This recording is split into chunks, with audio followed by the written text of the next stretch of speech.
하나님께서 예레미야를 통해서 이스라엘 백성들에게 경고의 말씀, 회개하고 돌아오라는 말씀을 주십니다. 그 말씀을 하나도 간하지 말라 그렇게 말씀하셨죠.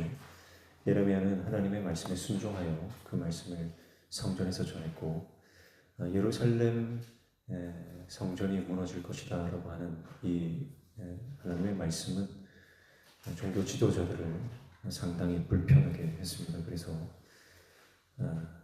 예레미야를 반드시 죽이겠다. 예레미야를 죽이려고 합니다. 오늘 본문에는 이제 그 예레미야를 붙잡아 신문을 하는 장면이죠. 근데 오늘 보니까 제사장들과 예언자들이 예레미야를 고발해서 사형을 요구하는데 고관과 백성들은 종교 지도자들의 요구에 반대하고 있는 것을 볼 수가 있습니다. 반대하는 이유가 뭐죠? 여호와의 이름으로 우리에게 말하였기 때문이다. 그렇게 말하는 것입니다. 그래서 여호와의 이름으로 예언하는 선지자를 우리가 어떻게 죽이느냐 그렇게 말하죠. 그런데 이 고관들과 모든 백성들이 예레미야는 살리려고 하는데 죄가 없다고 하는데 이 또 다른 선지자 스미의 아들 우리야라고 하는 이 선지자는 죽이죠. 그래서 21절을 보시면 여호야김 왕과 그의 모든 용사와 모든 고관이 그의 말을 듣고서 왕이 그를 죽이려 하매 우리가 그 말을 듣고 두려워 애굽으로 우리야가 그 말을 듣고 두려워 애굽으로 도망하여 간지라 그랬습니다. 예레미야가 예언한 것은 예루살렘 성전에 대한 것이죠. 그런데 이 우리야는 성전과 온 땅에 대해서 경고의 말씀을 했다. 그렇게 본문이 기술하고 있습니다. 그러니까 지금 이 장면을 보면서 지금 종교 지도자들과 또 정치 지도자들 간에 이 어떤 갈등, 분열이 있음을 볼 수가 있습니다. 신권 세력과 왕권 세력 간의 긴장 지금 상태가 있음을 엿볼 수 있는 대목이에요. 그래서 이 종교 지도자들이 반박하고 이 사역 예레미야를 죽이려고 막 들고 일어났을 때 이 정치권에 있는 사람들은 예레미야를 살리려고 하는 것입니다. 그러니까 이들이 단순히 하나님의 말씀이니까 그런 것이 아니라 자기들에게 해당되지 않기 때문에 그런 거예요. 그런데 자기들한테도 해당되는 성전과 온 땅에 대해서 심판을 경고하는 우리야에 대해서는 죽이게 되는 것이죠. 그러니까 지금 판단을 내리고 또 결정을 짓는 과정들이 지금 공의롭지 못하다라는 것을 전체적으로 볼 수 있는 대목입니다. 그러니까 이스라엘이 지금 하나님의 말씀은 없고 하나님의 말씀이 기준이 아니라 정치적인 것이 기준이 되고 자기의 어떤 기득권이나 또 이해관계가 그들의 결정 이유라고 하는 것을 볼 수가 있습니다. 여러분 우리도 충분히 그럴 수 있고 사실 살아가면서 그런 모습들이 많습니다. 중요한 결정들을 내릴 때에 여러분 우리는 어떤 진영 논리 혹은 이해관계 그런 것들로 결정을 내릴 경우가 굉장히 많습니다. 어떤 사안에 대해서 반대를 하는데요. 반대하는 이유가 뭡니까? 나와 다른 편이기 때문에 반대하는 거예요. 이게 정말 하나님 뜻인가? 이거 정말 하나님이 기뻐하시는 것인가? 이게 정말 필요한 것인가?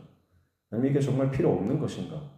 하나님 말씀 기준으로 판단하고 결정하는 경우가 사실 별로 없는 것 같아요. 대부분의 경우는 교회 안에서조차 결정을 내리는 이유가 이게 이해관계나 진영 논리로 결정되는 경우가 너무 많은 것입니다. 그래서 내가 싫어하는 사람이 뭐 하자 그러면 그저 반대를 위한 반대를 하는 겁니다. 근데 내가 좋아하는 사람이 뭐 하자 그러면 그거 별로 필요 없는 것 같은데도 그냥 찬성을 하는 거죠. 지금 그런 모습이 오늘 이 본문의 말씀을 이렇게 볼 수 있는 겁니다. 그래서 오늘 저와 여러분이 우리 삶 가운데 어떤 결정을 내리든지 자기 만족이나 또 자기 그 이해관계 또 진영 논리로 결정하는 것이 아니라 하나님 앞에서 이게 정말 하나님이 원하시는 것인가? 하나님이 뜻하시는 것이 무엇인가? 그것을 묵상하고 고민하고 그렇게 결정할 수 있는 하나님의 종 되시기를 축복합니다. 그게 공입니다.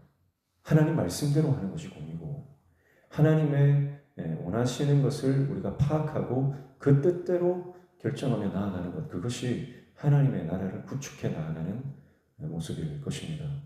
그래서 어떤 한 사람의 의견, 한 사람의 어떤 입김, 그게 작용해서는 안 됩니다. 교회에서는 그래서 목사가 제일 조심해야 돼요. 목사 한 사람의 입김으로 모든 것이 결정되어서는 안 됩니다. 또 장로님들이 조심해야 되죠.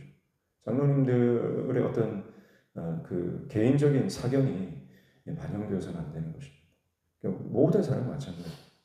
특별히 힘 있는 사람, 어떤 영향력 있는 한 사람에 의해서 결정되어서는 안 되고 모든 것이 하나님의 뜻대로. 그래서 항상 이게 하나님 뜻인가 내 뜻인가 그것을 고민하고 하나님의 뜻대로 결정할 수 있는 하나님의 종들 다 되시기를 축복합니다. 그래서 오늘 이런 그 사회적 분위기, 종교적 분위기, 또 정치적인 분위기가 예레미야가 사역하기가 얼마나 힘든 상황인가 하는 것을 우리에게 단면적으로 보여주는 장면이다라고 말하는 것입니다.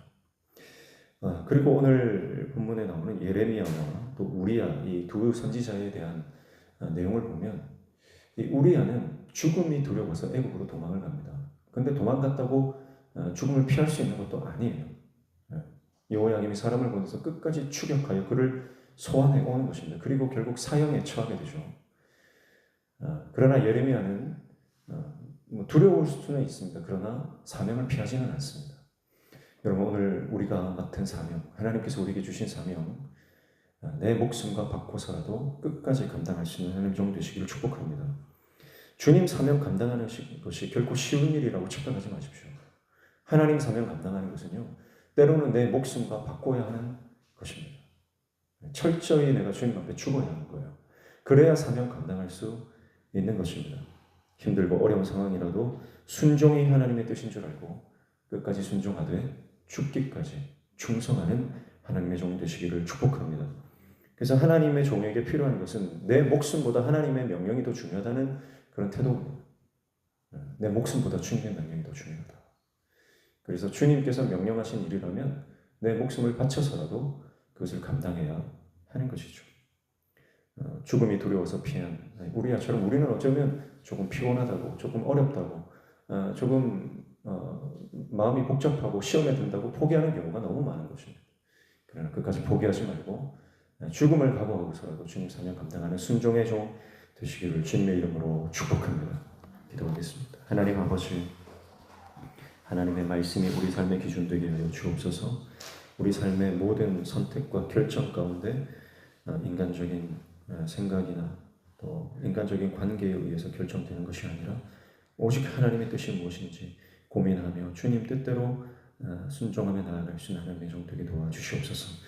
오늘도 주님 말씀 붙잡고 기도할 때 우리 기도에 들응답하여 주시며 우리 삶의 모든 막힌 문들이 열려주는 영통의 은혜를 허락하여 주시옵소서. 예수님의 이름으로 기도하옵나이다.